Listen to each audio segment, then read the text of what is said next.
அடக்கடவுளே! மறுபடியும் ஒரு செலவா? இந்த சிசிடிவி கேமரால டிஸ்க் எக்செப்ஷன் வருது. அப்பப்போ பீப் பீப்னு சவுண்ட் வந்துக்கிட்டே இருக்குது. ஏதாவது ஒரு ப்ராப்ளம் வந்துக்கிட்டே இருக்குங்க. ஏதாவது ஒரு செலவு வந்துக்கிட்டே இருக்குங்க. எவ்வளோ தான் நான் சமாளிப்பேன்? ஒருத்தன் எவ்வளோ தான் போராட முடியும்? நமக்குன்னு 1008 செலவு இருக்குன்னா அதை பார்ப்பேனா? இல்லைனா அந்த லாவண்யா தருதலைக்கும் அவள் புருஷன் அந்த தற்குறிக்கும் வாங்கி கொடுத்த கடனுக்கு நான் பேங்க்குக்கு நான் இஎம்ஐ கட்டுவேனா? இல்லைனா அவங்களுக்கு அந்த கடனை தீர்க்கறதுக்கு நான் போராடுவேனா? என்னுடைய எனர்ஜி, என்னுடைய ஹார்ட் ஒர்க், எஃபோர்ட்ஸ் எல்லாமே இந்த மாதிரி வீணாக போயிட்டே இருக்குங்க. வேஸ்ட்டாக போயிட்டே இருக்குது. எனக்கு ரொம்ப கஷ்டமாக இருக்குது. இந்த சூழ்நிலையில் நான் எப்படியோ வாழ்ந்துக்கிட்டு இருக்கேன். என் நிலமையில வேறு யார் இருந்தாலும் ரொம்ப கஷ்டம். எப்பா ஆளை விடுடா சாமின்னு சொல்லிட்டு ஏதாவது தப்பு தான் செஞ்சுக்கிட்டு இருப்பாங்க. ஸோ இது நான் எங்கே வாங்கினனோ அவங்கக்கிட்ட கால் பண்ணி பேசலான்னு பார்த்தா கால் எடுக்கவே மாட்டேங்கிறாங்க. அவங்களோட யூடியூப் சேனலில் போயிட்டு பார்த்தா அவர் ஆக்டிவாக தான் இருக்கார். ஆக்டிவாக இருந்தும் அதில் கமெண்ட் வச்சும் அவர் ரிப்ளை கொடுக்கல. எவ்வளோ தடவை கால் பண்ணாலும் கட் பண்ணிக்கிட்டே இருந்தார். வாட்ஸ்அப்லேயும் ஒரு ப்ராப்பர் ரெஸ்பான்ஸ் கிடையாது. என்ன தான் பிரச்சனைன்னு தெரியலையான்னா, அதுக்கப்புறம் நீங்கள் அந்த ஹார்ட் டிஸ்க்கை ஃபோட்டோ எடுத்து அனுப்புங்க, அதில் இருக்க அந்த கோடெல்லாம் வச்சு செக் பண்ணிவிட்டு அதுக்கப்புறம் தான் நான் உங்களுக்கு நம்பர் கொடுக்குறேன், வேணும்னா நீங்களே டைரெக்டாக போயிட்டு நீங்கள் வாரண்டியில் கிளைம் பண்ணி வாங்கிக்கோங்க, 2 இயர்ஸ் வாரண்ட்டி இருக்குது. அப்படி இல்லைன்னா எங்களுடைய அந்த ரிச்சி ஸ்ட்ரீட்டில் இருக்க அவங்க கடை, அந்த கடைக்கு நீங்கள் இந்த ஹார்ட் டிஸ்க்கு கொரியர் அனுப்புங்க, அதுக்கப்புறம் அன்னிலேருந்து ஒரு 10 நாளைக்கு கொஞ்சம் டைம் கொடுங்க, அதுக்கப்புறம் நாங்களே ரீப்ளேஸ்மெண்ட் வாங்கி கொடுத்து உங்களுக்கு மறுபடியும் நாங்கள் கொரியர் அனுப்புகிறோம்னு சொல்லிட்டு சொல்கிறாங்க. இதெல்லாம் ஆகிற கதையாக தெரியல. இது என்னடா இப்படி இருக்குதுன்னு சொல்லிட்டு நான் எனக்கு நியர்பை இருக்க அந்த சிசிடிவி டெக்னீஷியனுக்கு கால் பண்ணி கேட்டேன். அவரும் நீங்கள் சொல்கிறதெல்லாம் வச்சு பார்த்தா ஹார்ட் டிஸ்க் ஏதோ ப்ராப்ளம் இருக்குங்கன்னு சொல்லிட்டு இருந்தார். சரி, நான் நாளைக்கு வேணால் மத்தியானம் பார்க்குறேன்னு சொன்னார். ஸோ அது வரையும் நமக்கு என்ன, நம்ம ஏதாவது ட்ரை பண்ணலாமான்னு சொல்லிட்டு எனக்கு கை விறுவிறுன்னு இருந்துச்சு. அதனால் நானே போயிட்டு டிவி ஆன் பண்ணி அதில் செட்டிங்ஸ்குள்ளே போயிட்டு நான் ஒரு சிலதெல்லாம் பண்ணேன். அதில் ஸ்டோரேஜ்னு ஒரு இடத்துல போனீங்கன்னா அந்த இது காமிக்குது. ஸோ அதில் ஃபஸ்ட்டு பார்த்தீங்கன்னா அப்நார்மல்னு காமிச்சது. அதனால் அது செலக்ட் பண்ணி அந்த ஹார்ட் டிஸ்க்கை செலக்ட் பண்ணி ரிப்பேருன்னு சொல்லிட்டு ஒரு ஆப்ஷனும் இருந்துச்சு. அது நான் ஆன் பண்ணி விட்டேன். அதை ஆன் பண்ண உடனே பார்த்தீங்கன்னா பயங்கரமாக ஸ்லோ ஆகி போச்சு. மவுஸ் மூவ் ஆகவே மாட்டேங்குது. அதுக்கப்புறம் எல்லாத்தையும் அன்ப்ளக் பண்ணி அதுக்கப்புறம் ரீப்ளக் பண்ணி நான் எவ்வளவோ வெயிட் பண்ணி பார்த்தேன். அதுக்கப்புறமும் ரொம்ப ஸ்லோவாக இருக்குது சிஸ்டமு.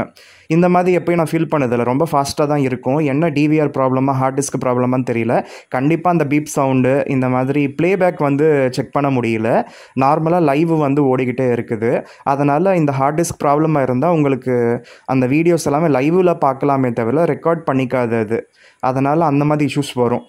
ஸோ ரெக்கார்ட் ஆகலைன்னா வேஸ்ட்டு இல்லையா? சரி, அதனால் நம்ம ஏதாவது ஜெமினியில் கேட்டு பார்த்தேன். அந்த ஆர்டிஃபிஷியல் இன்டெலிஜென்ஸ் ஏஐ கிட்ட கேட்டேன். அது ஒரு சில ஸ்டெப்ஸ் எல்லாம் சொல்லுச்சு. நானும் யூடியூப் ஷார்ட்ஸு, யூடியூப் வீடியோஸ்லாம் பார்த்தேன். ஸோ அதனால் பார்த்தீங்கன்னா செட்டிங்ஸில் போயிட்டு நான் அதை ரிப்பேர் கொடுத்துருந்தேன். ஓகேவா? அது ரொம்ப நேரமாக ரிப்பேரிங் 1% அந்த மாதிரி தான் காமிச்சிக்கிட்டே இருந்தது. ரொம்ப லேட் ஆச்சு. இது என்ன ஹேங் வேறு ஆகுது, சரிப்பட்டு வராது.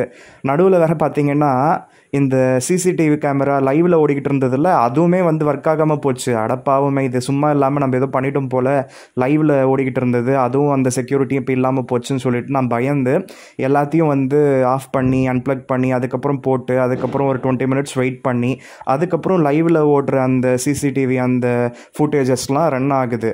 பட் ரெக்கார்ட் ஆகாத மாதிரி அந்த ப்ராப்ளம் ரிப்பேரிங்லேயே தான் இருந்துச்சு.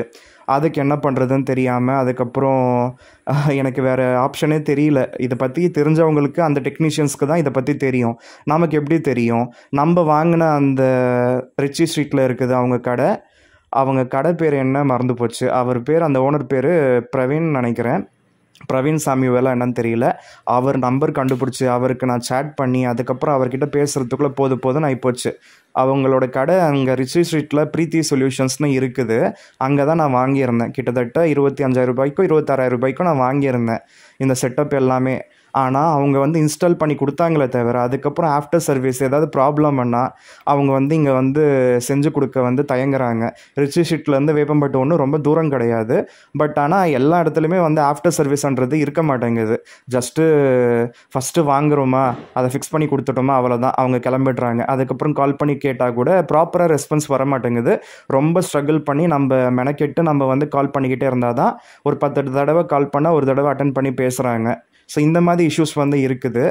ஸோ கஸ்டமர்ஸ்க்கு ஆஃப்டர் சர்வீஸும் கரெக்டாக பண்ணி கொடுக்க வேண்டியது அவங்களோட கடமை இல்லையா? ஸோ அப்போ தான் அவங்களோட என்ன சொல்கிறது பிஸ்னஸை நம்ம வேறு யாருக்காவது ரெஃபர் பண்ணுவோம். ஸோ அந்த மாதிரி வந்து என்ன தான் வேலை இருந்தாலும் பழைய வேலை அந்த மாதிரி ஏதோ ஒரு ப்ராப்ளம் வந்திருக்குதுன்னா அதை ஃபிக்ஸ் பண்ணி கொடுக்கணும். உடனே அந்த கஸ்டமருக்கு வந்து ஒரு நல்ல சொல்யூஷன் கொடுக்கணும். அங்கே வந்து எதுக்கு தயங்குறாங்கன்னு தெரியல. ஸோ ஆனால் இது வந்து 2 இயர்ஸ்க்குள்ளவே தான் இந்த ப்ராப்ளம் வந்திருக்கு. ஹார்ட் டிஸ்க் ப்ராப்ளமாக இருந்தால் அவங்க வாரண்டியில் மாற்றி கொடுக்கணும். ஸோ இதை வந்து கைட்டி பார்த்து அதை ஃபோட்டோ எடுத்தெல்லாம் அனுப்ப முடியுமா? அதை கரெக்டாக சொல்லணும்ல. நீங்கள் எடுத்து அனுப்புங்க, நீங்கள் அனுப்புனா தான் நாங்கள் பார்க்க முடியும்னு சொல்கிறாங்க. அதுக்கப்புறம் நான் எப்படிங்க அனுப்ப முடியும், எனக்கு எப்படிங்க தெரியும்னா, இல்லை பின்னாடி எல்லாம் நட்டு இதெல்லாம் இருக்கும், அதெல்லாம் கைட்டி அதுக்கப்புறம் எடுத்து அனுப்புங்கன்னு சொல்லி கேட்குறாரு.